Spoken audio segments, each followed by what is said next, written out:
हरे कृष्णा, राधे राधे। आप सभी भक्तों का हमारे इस YouTube चैनल में हार्दिक स्वागत है। आज की वीडियो में आप सुनेंगे सावन मास महात्म्य का छठा अध्याय। भगवान शिव का अपने मन में ध्यान कीजिए और पूरे भक्ति भाव से इस पावन कथा का श्रवण करते हैं। श्री सनत कुमार जी ने श्री सदाशिव से कहा, हे देव, मैंने सब सुखों को देने वाले महात्म्य को सुना, अब श्रावण महीने के सोमवार व्रत की कथा भी सुनाइए। भगवान श्री सदाशिव ने सनत कुमार जी से कहा, हे सनत कुमार, रवि मेरी आँख है और उनका महात्म्य भी हर्ष का कारण है। क्या मैं पार्वती सहित इस सोम नामक महात्म्य का वर्णन कर पाऊंगा? जो कुछ मैं इस सोम महात्म्य के संबंध में आपसे कह सकूंगा कहूंगा। सोम नाम चंद्रमा का नाम है। सोम ब्राह्मणों के राजा हैं। यज्ञ साधन सोमलता का नाम है। और अब तुम ध्यान देकर इन नामों के कारण को सुनो। यह सोमवार मेरा स्वरूप है, इसलिए इसको सोम नाम से पुकारा जाता है। यह संपूर्ण राज्य को प्रदान करने वाला होने के कारण अत्यंत उत्तम है। व्रत करने वाले को उत्तम फल प्रदान करने के कारण ही श्रेष्ठ है। हे सनत कुमार, अब तुम इसकी व्रत की विधि सुनो। मैं विस्तार पूर्वक तुम्हारे सन्मुख कहूँगा। 12 महीनों के सभी सोमवार व्रत करना उत्तम है। यदि कोई 12 महीनों के व्रत ना कर सके तो श्रावण मास के 4 या 5 सोमवारों को व्रत करे। इस मास में केवल एक सोमवार का व्रत करने से 1 वर्ष के सभी व्रतों का फल का भागी हो जाता है। प्राणी को चाहिए कि श्रावण शुक्ल पक्ष के प्रथम सोमवार को प्रातःकाल सोम व्रत का संकल्प करें। यदि श्रावण मास में 5 सोमवार हो तो 5 ही सोमवार को प्रातःकाल सोम व्रत का संकल्प करें और शाम को सदाशिव भगवान का अर्चन करें। सायंकाल में भगवान सदाशिव का षोडशोपचार विधि से पूजन करें।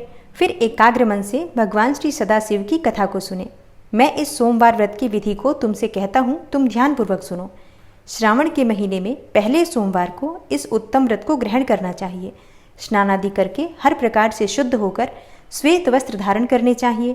काम, क्रोध, अहंकार, द्वेष, चुगलखोरी आदि का त्याग करना चाहिए।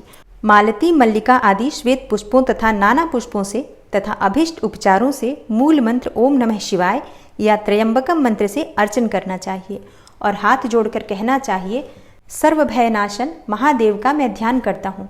उग्र उग्रनाथ भव शशिमौली का ध्यान करता हूँ। इसी प्रकार देवेश का मनोहर उपचारों से अर्चन करना चाहिए। अपने धन के अनुसार इस व्रत को जो करता है उसके पुण्य फल को सुनो। सोमवार के दिन पार्वती के सहित भगवान सदाशिव का जो अर्चन करते हैं वह प्राणी पुनरावृत्ति रहित दुर्लभ लोक प्राप्त करते हैं।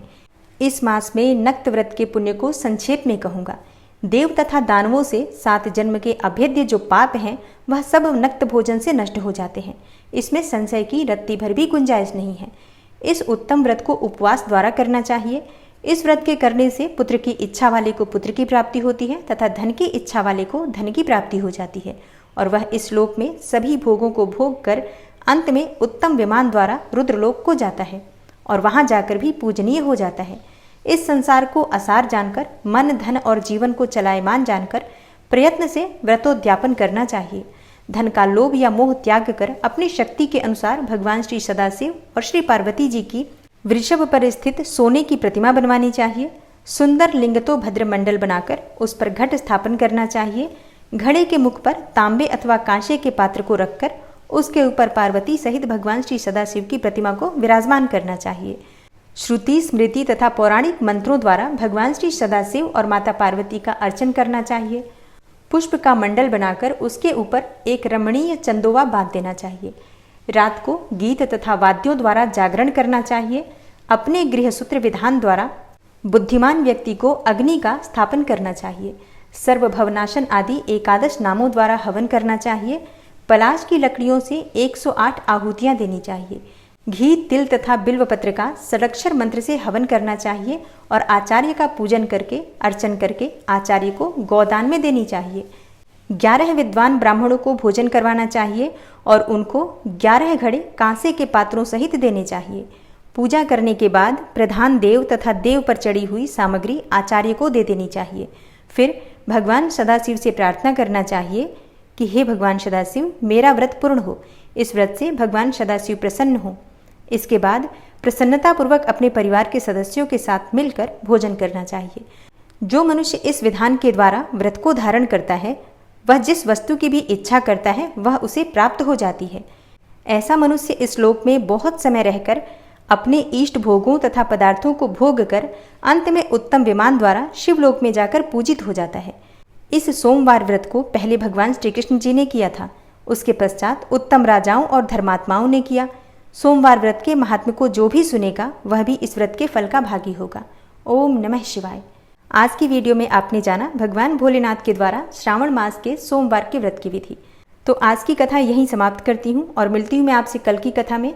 लेकिन आज की वीडियो अगर आपको अच्छी लगी हो तो वीडियो को लाइक करना बिल्कुल मत भूलिए। कमेंट बॉक्स में हर हर महादेव ज़रूर लिखिए और हाँ, ज़्यादा से ज़्यादा इस वीडियो को अपने फैमिली फ्रेंड्स के साथ शेयर कीजिए। हर हर महादेव। जय भोलेनाथ।